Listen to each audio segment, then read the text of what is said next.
La France-Afrique forme un visage contemporain. Qui peut en venir à bout et comment y parvenir? L'Africa-France de François Hollande, c'est pour quand? Amis panafricains, s'il est de nos jours de notoriété publique qu'à l'évocation de la France-Afrique, on pense systématiquement à l'autre France officielle parallèle, le côté face de la France-Afrique, celui des officines françaises, hyper puissant et planant au-dessus de toute norme légale, locale ou internationale. Il est un devoir, du moins pour notre rédaction, d'attirer l'attention des uns des autres sur le côté pile qui, malgré son faux air d'innocent, engraisse abondamment les rouges du côté pile pour l'accomplissement de leur mission commune. À cette France mafieuse, et la gauche et la droite, les obédiences politiques confondues ne sont guère prêtes et ne le seront jamais à renoncer. Ce qui signifie que ce n'est pas demain la veille du lâchage du continent noir par la France, du moins par son propre gré. Cette parenthèse nous plonge malheureusement au cœur de l'Afrique pour comprendre que le message de François Hollande de Dakar, qui promettait la fin de la France-Afrique en ces termes, je cite, « Le temps de la France-Afrique est révolu.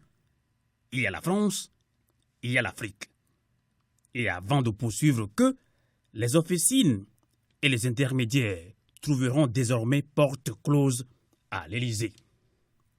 Amis panafricains, ce n'est pas différent de ses prédécesseurs sur le sujet. La plus belle preuve, c'est que partout ailleurs sur le continent, les velléités de changement de constitution des ex-pays de la colonie française se sont passées comme des lettres à la poste.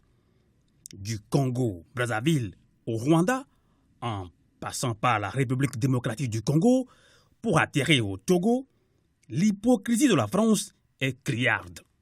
D'ailleurs, François Hollande avait affirmé, alors que le peuple congolais refusait qu'on touche à sa constitution, que Sassou Nguesso avait le droit de consulter frauduleusement son peuple à propos de la modification constitutionnelle.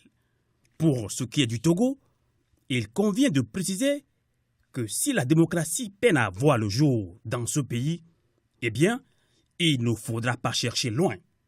C'est bien la France, surtout France africaniste côté face, qui est aux commandes. Ce pays où la famille Gnassingbé, nous voulons parler du Togo, est au pouvoir depuis plus de 50 ans, le rend d'ailleurs bien à son bienfaiteur. Pendant les moments les plus sombres et tendus que vivait la révolte populaire togolaise, alors qu'Eyadema foulait aux pieds sa promesse faite à Jacques Chirac en 1998 de ne pas se présenter aux élections de 2003, M. Chirac n'a trouvé rien d'autre à dire pendant une visite à Lomé qu'Eyadema était un homme qui inspirait confiance. Plus grave, au décès, le 5 février 2005, du général Eyadema, non seulement Jacques Chirac s'est empressé de déclarer qu'il a perdu un ami personnel, mais il a aussi activé tout un réseau mafieux pour imposer son fils à la tête du pays au prix de l'assassinat de milliers de Togolais. Depuis, la France s'est évertuée par le truchement d'une diplomatie souterraine pour que l'ONU ne donne pas suite au rapport Doudou Dieng qui a conclu à 500 morts.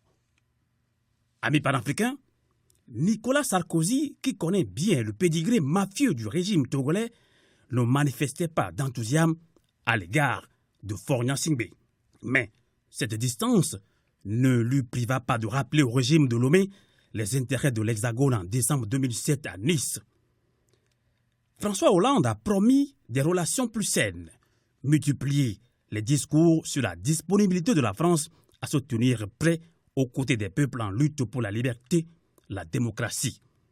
Mais là aussi, ce sont encore des mirages et le cas togolais s'avère aujourd'hui le plus scandaleux. Autre fait inquiétant, amis panafricains, Manuel Valls, dans une émission de grande écoute, a reconnu qu'Ali Bongo du Gabon n'était pas réélu dans des conditions régulières. Chose curieuse, le landerneau médico-politique n'en avait trouvé rien à redire. La politique africaine de la France est incolore. Il faut que les Africains intègrent cette vérité. La France a toujours su que le régime togolais vole toutes les élections. Son discours à l'endroit du peuple togolais se résume à ceci: on ne peut rien, débrouillez-vous. Fin de la France-Afrique, nouvelle donne Africa-France, nécessité de l'instauration de l'état de droit et de la démocratie en Afrique, urgence de la limitation des mandats présidentiels et du respect des droits de l'homme, etc. Eh bien, de la bouche d'un dirigeant français, Africain, passez votre chemin, rien à signaler.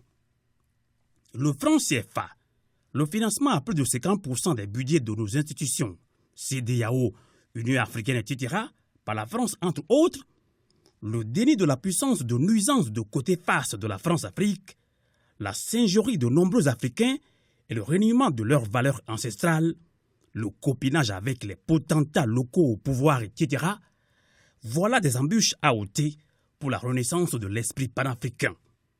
Et pour conclure, permettez-nous de paraphraser cette citation de Françoise Giroud qui disait « Les révoltes qui se manifestent par les armes, on peut les mater.